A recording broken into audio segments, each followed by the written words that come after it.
Alright, if you couldn't figure out already, this is Leviathan at SeaWorld. It was manufactured by Martin and Flemings and was designed by the Gravity Group.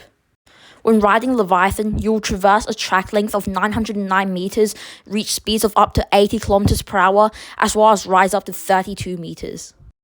Now, let's discuss the theming on this ride, because it's freaking amazing. To see this ride's amazing theming, you need to look no further than the entrance.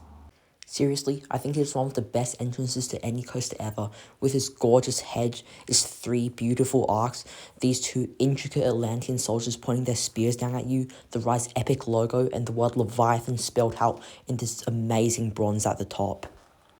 I also love how they added specks of blue to the bronze. You enter the outdoor queue by walking under parts of the coaster. Immediately, you will notice the ride's intricate rockwork surrounding you. This beautiful rockwork continues by wrapping around the queue. I won't show any footage for this next part because I just don't want to spoil it, it's just so amazing. The glorious rockwork continues, as well as the sea plants, accompanied by ominous blue lighting and the deep rumbling voice of the Leviathan. All this amazing stuff continues into the station, but now with these high-definition screens which are perfectly integrated into the rocks. These show the Leviathan swimming around you, as well as sea creatures, and in the background the New Atlantis. Overall, this might be the best station in the world. Now you have dispatched and is heading up the lift hill. When running on one train, this train pulls you up to the top pretty quickly. However, when running on 2 trains, you will actually slow down the lift hill so the next train can clear the block.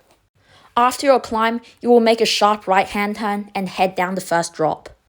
In the front, this drop is nothing special. However, in the back, you approach it with decent speed as the rest of the train pulls you down. This results in some sudden and sustained floater airtime down the entire drop.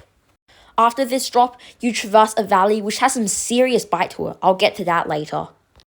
Now, you speed through an overbank. Due to the profiling, I find that this element gives a pop of airtime and laterals at the entrance before swooping back down. From here, you head into a large bunny hill which goes over the lift, providing a moment of sustained flowjector airtime. Now, you will experience the strongest element of the ride, this twisted double down. This element provides 2 back-to-back weak ejector pops with strong laterals in the middle. If you manage to get some space, you will lift up out of your seat on every single down, which is followed by a strong lateral slam. Following this amazing double down, you will traverse a low turn within the ride structure. Then you enter a bunny hill. This element provides close to 1 second of sustained floater. Now you will twist upwards into the ride's largest camelback. In the back, this element provides close to 2 seconds of good floater. After this hill, you will seamlessly flow into a 90-degree bank turn which wraps around the queue. This moment provides a good hand chopper with the railing as you aggressively rattle your way around. From here, you enter the ride structure again, traversing 2 back-to-back twisted bunny hills. These 2 hills both provide some weak ejector. From here, you'll speed around another low turn with a little wave turn-like element in the middle, providing a pop of weak floater airtime.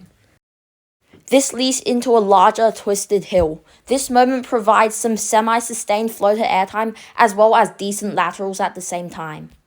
You then traverse another rattly turn which leads into a slight ejector pop. From this, you traverse another twisted hill. This element is a dud for me. I can't feel any airtime on this hill, and in the front, all that happens is you lean forward a little. After traversing another low turn in the ride structure, you enter a large drop.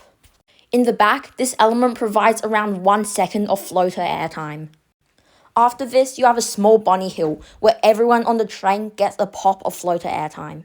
Finally, you rise up, getting treated to 1 final sharp ejector pop before going through an unbanked right turn, getting laterals, and then finally coming to a smooth stop on the brakes.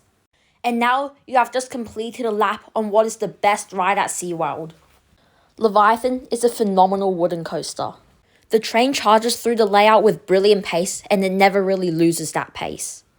Each element flows perfectly into the next, which allows this ride to never lose its sense of direction. The strength of Leviathan's airtime isn't exactly the most spectacular, but just the sheer amount of it. So many elements, the double down, the large camelback, the S-hills, the large twisted hill, they all provide great floater bordering on weak ejector when this ride is running well. This ride has so much airtime and I love it. Now, let's talk cons. While I can't think of many, I can think of 3 crucial ones. Firstly, the operations on Leviathan are slow. I fault this mainly to the amazing pre-show. If there was a way to speed up operations without removing or neutering this pre-show, then that would be greatly appreciated. Next, I want to talk about the restraints. While I find them comfortable, I know larger riders find them restrictive. So if there was a way to modify these restraints so it could fit more people comfortably, then that would be great. And finally, I want to talk about the roughness. Now, don't get me wrong, I love when a wooden coaster has a rattle to it, as it makes it feel more aggressive and berserk. However, I believe that Leviathan's rattle is becoming a bit too powerful. In fact, I get a headache on nearly every turn. Now, this is kind of to be expected, because as many of us already know, these Timberliner trains aren't kind on the wooden track.